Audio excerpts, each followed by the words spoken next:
ఒక తిక్కుంది కానీ దానికో లెక్క ఉంది అని చెప్పి మనం సినిమాలో చూసినాం. అసలు అమెరికా ప్రెసిడెంట్కి తిక్క ఉందో దానికి ఏమైనా లెక్క ఉందా అనేది అర్థమే అయితే లేదు.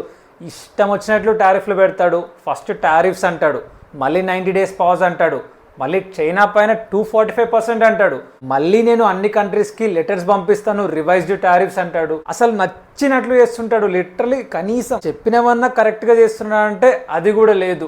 ఆఖరికి ఎవ్వరు లేని ఐలాండ్ పైన కూడా టారిఫ్ పెట్టిండు. అసలు టారిఫ్స్ ఎందుకు పెడుతున్నావు అంటే ప్రపంచం మొత్తం అమెరికానే దోచేసుకుంటుంది, ట్రేడ్ డెఫిసిట్ బ్యాలెన్స్ చేయడానికి కోసం నేను టారిఫ్లు పెడుతున్నా అంటాడు. ట్రేడ్ డెఫిసిట్ అంటే లెట్స్ సే అమెరికా ఉంది, అమెరికా ఒక $100 ఎక్స్పోర్ట్ చేస్తే $150 ఇంపోర్ట్ చేసుకుంటుంది.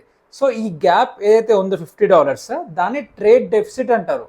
అదే ఒకవేళ అమెరికా $100 ఎక్స్పోర్ట్ చేసి $50 ఇంపోర్ట్ చేసుకుంటే దాన్ని ట్రేడ్ సర్ప్లస్ అని అంటారు. అయితే మోస్ట్ ఆఫ్ ద కంట్రీస్ తోటి మాకు ట్రేడ్ డెఫిసిట్ ఉంది, అది బ్యాలెన్స్ చేయడానికి మేము ఈ ట్యాక్స్ యాడ్ చేస్తున్నాం అని ట్రంప్ అంటాడు.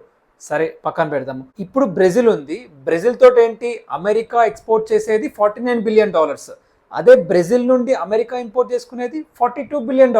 అంటే అమెరికా ట్రేడ్ సర్ప్లస్లో ఉంది $7 బిలియన్. అలాంటి బ్రెజిల్ పైన ఫస్ట్ 10% అన్నాడు, తర్వాత మళ్ళీ 50% టారిఫ్ అన్నాడు. అది పక్కన పెడదాం. మాల్దోవా అని చెప్పి ఒక చిన్న కంట్రీ యూరోప్లో, ఆ కంట్రీ తోటి $180 మిలియన్ ట్రేడ్ ఉంటుంది. $180 మిలియన్ అంటే చాలా తక్కువ. అలాంటి కంట్రీ పైన 25% ట్యాక్స్. అది పక్కన పెడదాం. ఆఖరికి ఆస్ట్రేలియా దగ్గర ఒక ఐలాండ్ ఉంటుంది, ఆ ఐలాండ్లో అసలు జనాలే ఉండరు, అలాంటి ఐలాండ్ పైన కూడా టారిఫ్స్ పెట్టిండు. అందుకనే ట్రంప్కి అసలు తిక్కుందా లేకపోతే దానికి ఏమైనా లెక్కుందా అనేది అర్థమైతే లేదు.